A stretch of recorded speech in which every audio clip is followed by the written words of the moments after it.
Hello everyone, good morning. আমি আগের ভিডিওতেই তোমাদের বলেছিলাম যে দাদু আর আমাদের মধ্যে নেই। তো এই দাদুর কাজগুলোকে তো ভালো করে করতে হবে। তো এই সকাল থেকে উঠেই দেখো আমাদের সিঁড়ির ঘরটা সব পরিষ্কার হওয়া শুরু হয়ে গেছে। আর এই যে দেখছো এই সিঁড়ির ঘরে এই বক্স রুমের মতো এইটা যে আছে, এতে দাদুর সব কাজের জিনিসপত্র থাকতো। দেখো সব পরিষ্কার হচ্ছে।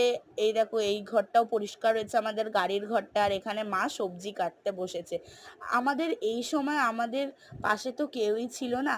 আসলে আমাদের পাশে ছিল আমাদের বড় দিদা। এটা হচ্ছে আমার বড় দিদা। আসলে আমার ঠাম্মারা হচ্ছে 7 বোন, 7 বোনের সব থেকে বড় হচ্ছেন উনি। তাই এই সময় উনি আমাদের পাশে ছিল বলে আমরা সব কাজ ঠিক করে বুঝে করতে পেরেছি। আর এই দেখো ছাদ ঠাদ ঝাড়ু দেওয়া হচ্ছে আমাদের। আর এই দেখো ছাদের যা সব আবর্জনা ছিল সব এই ছোট ঘরটার মধ্যে ঢোকানো হয়েছে। আর যা গরম পড়েছে।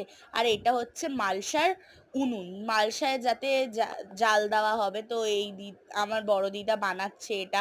আসলে আমার বড় দিদা গ্রামের, তো এইসব ব্যাপারে খুবই ভালো। আর দাদুকে তো জানোই তোমরা, এখন খেতে দিতে হয়। তো সেই খাবারটা কাকে তো খায়নি, একটা ভুলো বিড়াল এসেই খেয়েছে। এই দেখো কেরম করে খাচ্ছে। এখন তো সেদ্ধ পাতি খাবার দিতে হয়। এই দেখো, আর এই যে আমি। হুম হুম। আর এখানে আমার মা ফল কাটতে বসেছিল, কারণ মারা তো এখন কিছু খাবে না, না ফলটাই খেতে হবে। আর এখানে উনুনটা ভেঙে মানে ভাঙেনি, মানে জায়গাটায় খুব বেশি তো that's it for today guys, thanks for watching.